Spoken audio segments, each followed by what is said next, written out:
Hey, hi, hello, yes, it's me, yes, I'm late.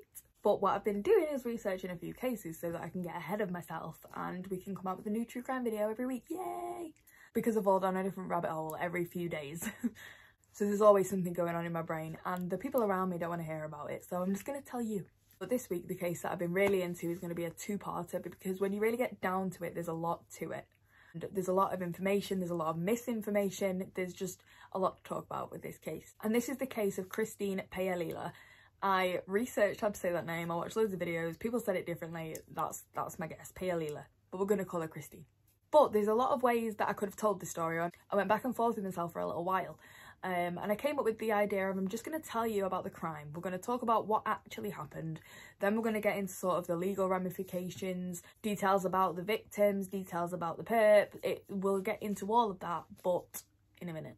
We're going to start initially with just the crime, the actual event, which took place on July 18th, 2003. A lovely city in Texas called Clear Lake City. It was known for having nice neighbourhoods. It was known for having good schools, sort of wealthy people lived there. It was a lovely place to live. But on the 18th of July 2003, 18-year-old best friends Tiffany Rowell and Rachel Colorutis were at Tiffany's house planning for a party. Tiffany's boyfriend was also there, 19-year-old Marcus Priscilla and Marcus's cousin Adelbert Sanchez. He was 20 at the time.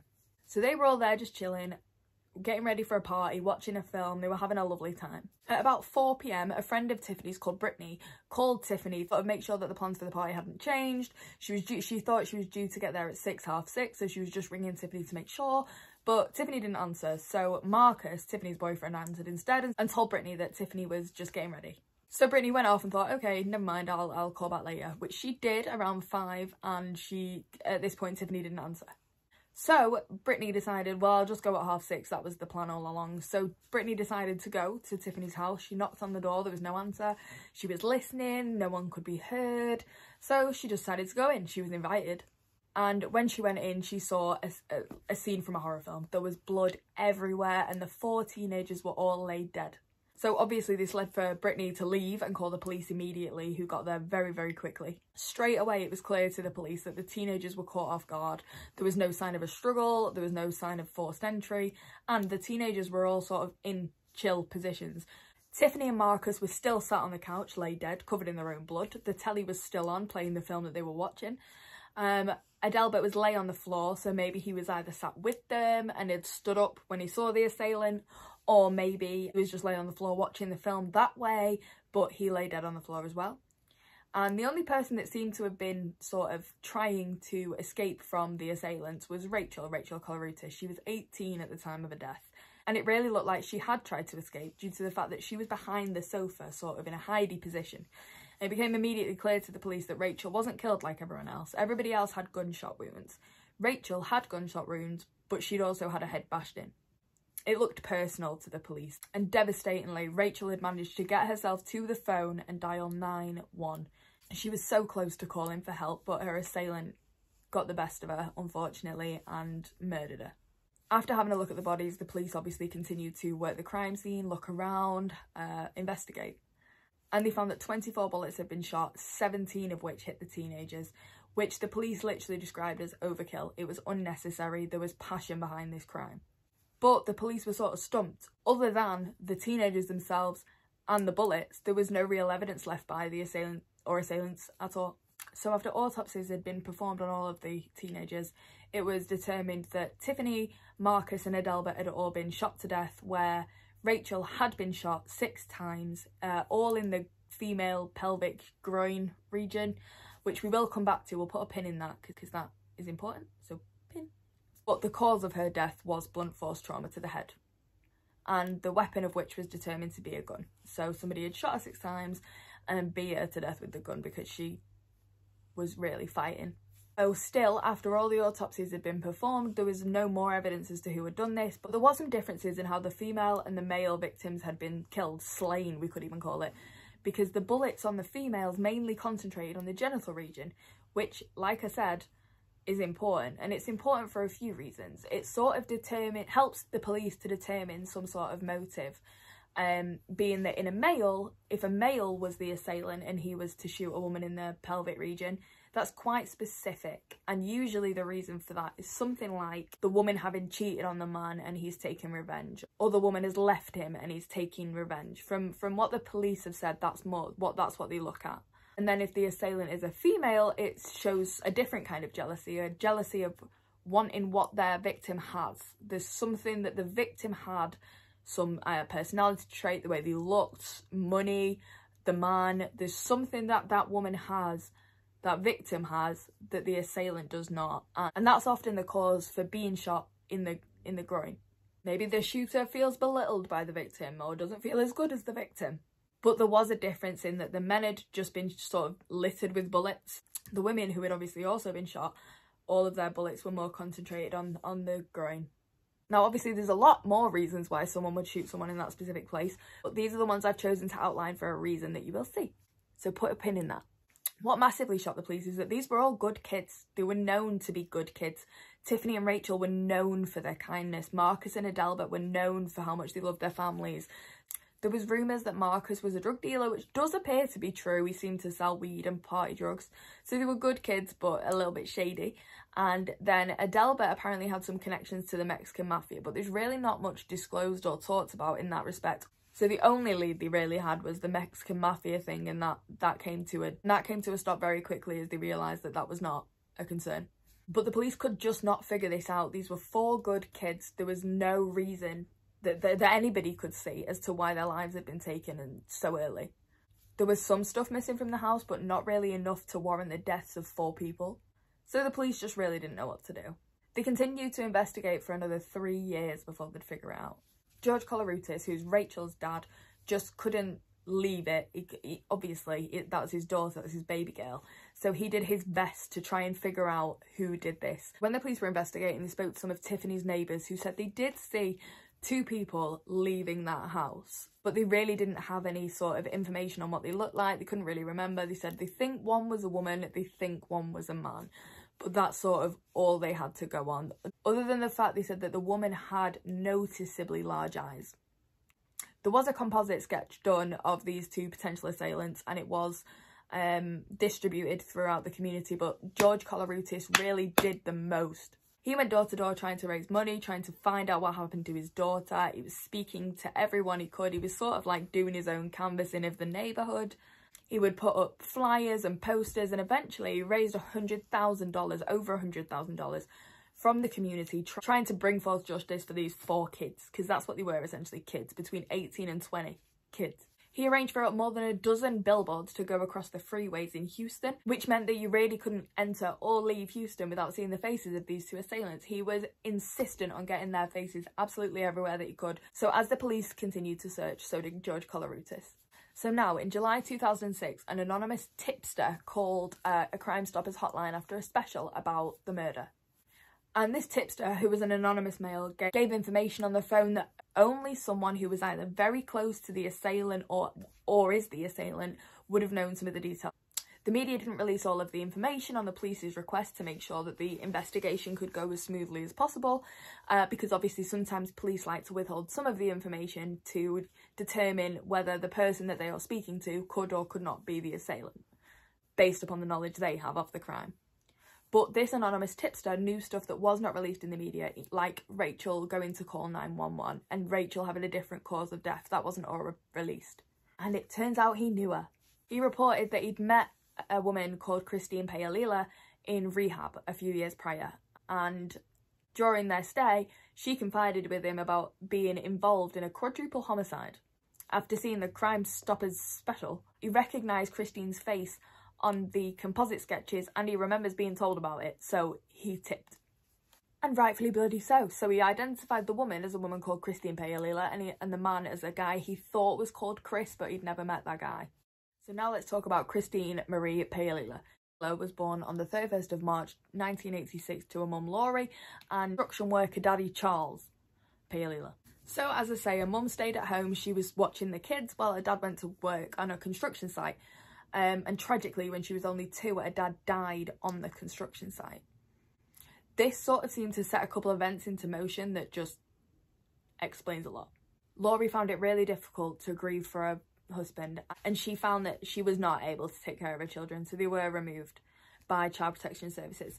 So the kids bounced around. When I say kids, she does have a brother, but it's very hard to find any information out about him. And I think when it's really hard to find someone, they don't want to be found. He does not want to be associated with his sister, and that's fair. I wouldn't either. So Christine, as I said, bounced from house to house around foster homes. She was well behaved, but things just didn't work out for her all the time until she ended up in the care of her grandmother, and everything seemed a little bit better until Christine was 5 when she was diagnosed with alopecia, which is an autoimmune disease that just wreaks havoc on your body and unfortunately attacks all your hair follicles, which means that she went bald. She lost her eyebrows and she lost her eyelashes, which at 5 years old, I mean, I'm 25, no I'm not. I'm 24, I'd be absolutely devastated to lose my hair, but as a really young child, that would be awful. So Christine was bullied at school, and eventually she got her nan and her granddad to agree to buying her some wigs.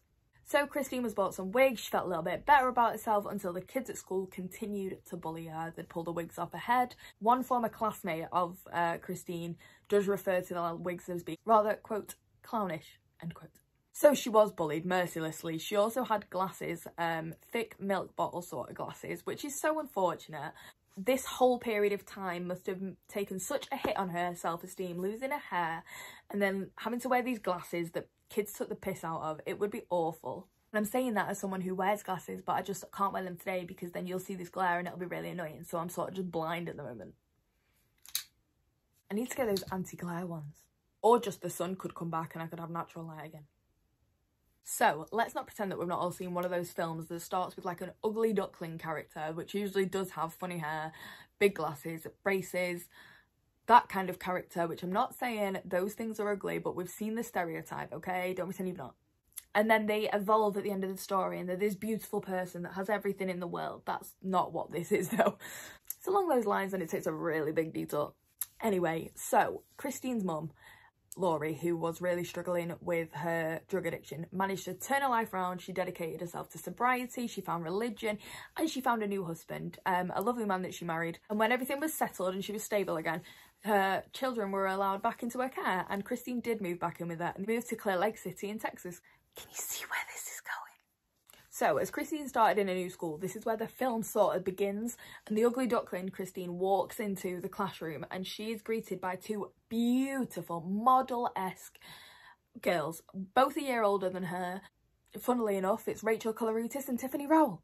So these 2 girls, Rachel and Tiffany, sound like just amazing people. They really took Christine under the wing and they essentially gave her just a TV makeover. They helped her find new wigs that were more appropriate sort of for her age, where the ones that her nan had got her were a bit like old lady. They showed her how to do the makeup for her face shape, how to dress for her body shape.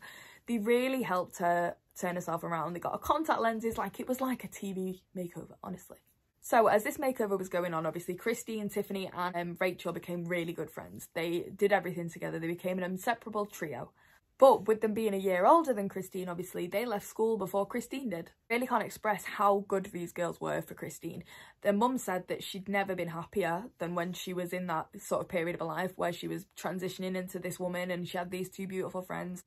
Her mum said was the happiest time of her life. She really began to come into her own. She got this sense of self-confidence and eventually she was voted Miss Irresistible 2003 in her school. So she'd literally gone from this ugly duckling to this Miss Irresistible.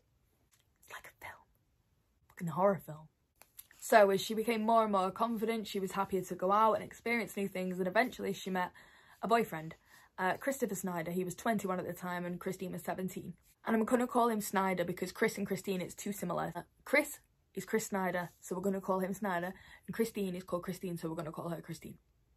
4 years is not massive in terms of age gaps in relationships, but it sort of is when you're 17, because 4 years either way of 17, you've got hugely different life experiences. So I feel like, I know it's not illegal, but I feel like, unless it is, it's in America, isn't it? Could be illegal, but if it's not, I still think it's a bit dodgy. And Snyder had a lot more life experience than Christine did, and in a lot of different areas, including crime and drugs. He was a lot more experienced than she was. And he had a reputation for being sort of a bad boy in the area, so he was not welcomed into their group by Rachel and Tiffany. They were good girls. Christine was a good girl, and they didn't really want to be around him. But it got to the point where you couldn't see Christine without seeing Snyder. and they didn't want to see Snyder. Because he was always doing things that they didn't want to do. He was always doing drugs that they didn't want to be associated with. Unfortunately, by default, that meant they couldn't really associate with Christine anymore either. And then they graduated. Christine was a year younger, as I said, so they graduated, leaving her essentially alone in the day at school, and then she'd go and see Snyder, so she didn't see her friends ever. Both Rachel and Tiffany had gone to Christine in confidence in private and said, you know, I don't think this is the best idea, I don't think he's the best guy, but she completely heeded the warnings and just got on with it and stayed with him. So unfortunately, because the girls saw Christine going down a path that they did not want to travel down, they disconnected from her. They moved away, but they'd still be there for her. They made that very clear to her, that if she needed them, they were there. If she needed to talk, they were there. So though they were distancing themselves, they were still loyal.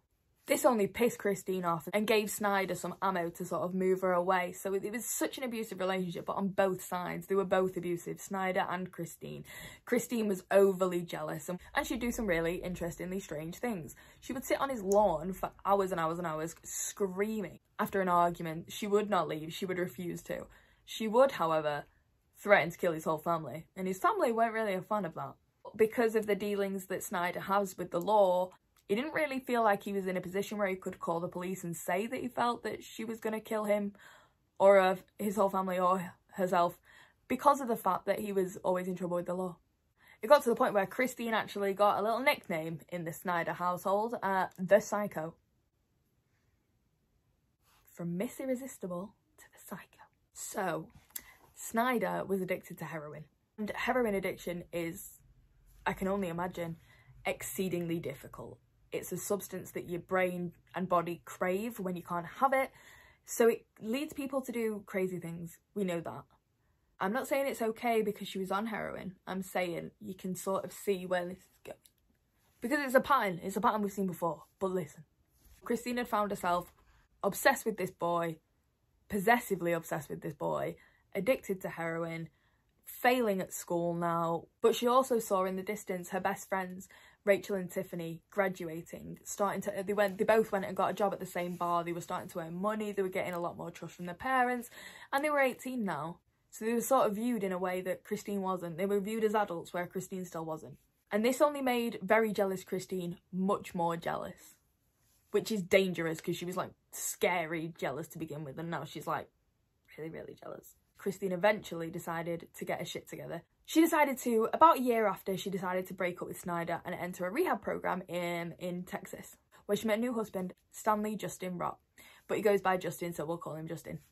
She and Justin grew really close as she was completing a rehab program, and so was he. When they were both released or left rehab after completing their respective programs, they stayed together. About 4 months after they met, they married. And it started off lovely. Christine, when she turned 18, had received a $360,000 insurance payment from her father's death because it was an accident at work, but she had to wait until she was 18. So they bought a condo in Texas and settled down. End of story. At this time, Christine is sober, and I think she was starting to really feel the gravity of what she'd done. In a drug-induced haze that lasts, obviously, a while, and I'm sure it lasted quite a long time after you actually come sober because of the fact that your brain chemistry is still all over the place. So 5 or 6 months after she met Justin, she started getting very antsy and stressed about it. I think, and that's just speculation from someone who has no qualifications, that Christine was just struggling with sobriety. I think it really just forced her to face what she had done, and she did not do that. One day though, when Christine came home to see her husband, sat on the sofa watching a TV special, she got a brew, sat down, saw her face. It was the TV special about her. Can you imagine if you'd murdered everyone and then there was a TV special about you and you could see it and your face was on it and then your face was here as well? That would be absolutely terrifying, and it was. She freaked out, as you would. So Christine's freaking out. She's like pacing around the lounge, telling her husband, like, does that look like me? And he's like, I mean, a little bit. Why? Why are you asking if that murderer looks like you? Obviously, the documentary thing that aired about the murders she committed showed the composite sketch, which really did have a very strong resemblance to Christine. This caused her to have a bit of a meltdown and tell her husband what she had done in disturbing detail. She told him absolutely everything. and both of them unfortunately relapsed. They both got very heavily addicted to drugs again. But this is where we're going to leave part 1 because I've rambled for ages and you probably don't want to hear any more. So part 2 will be up very shortly. I'll get that sorted by next week. And I'll leave all the sources and stuff for what I've read down in the description box. But if you would like to subscribe, that'd be cool. I don't know, it feels really awkward to ask that. Just have a chat about murder. Do you want to come back next week, talk about some more murder? But we also will be chatting about autism very soon. I've got a lovely video coming very shortly about autism because that's my other passion. Just autism and murder. I really don't know how to end this. So I'm going to end this by telling you to wear a mask, stay 6 foot away from other people, stay hydrated, and get 8 hours sleep. I don't know. Any of them. Pick a couple of them and stick to them. You'll be right. Bye.